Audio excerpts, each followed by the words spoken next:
Sumampa na sa halos 600 ang naaresto ng mga otoridad dahil sa paglabag sa nationwide election gun ban. Nangunguna pa rin ang NCR sa may pinakamaraming naaresto na umabot sa 162 kung saan mahigit 100 dito ay mga sibilyan. Sumunod na may pinakamaraming naaresto ay mula sa Region 3 o Central Luzon.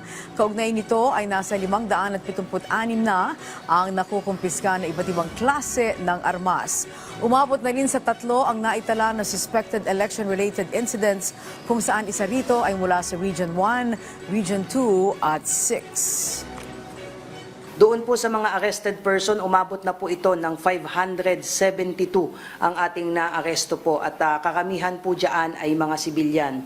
At meron po tayong isang nahuli na isang awol po na PNP, 4 po na miyembro po ng Armed Forces of the Philippines, isa po ang isang appointed government officials, 4 po ang foreign national, isa po ang galing po sa other law enforcement agencies at 22 po ang security guards. Kaya nagpaalala po ang ating SOSIA doon po sa mga security agencies na siguraduhin po na yung kanilang mga gwardiya pag nagtatransport po o nagbabiyahe po ay dapat mayroon po silang kaukulang pong exemption sa COMELEC.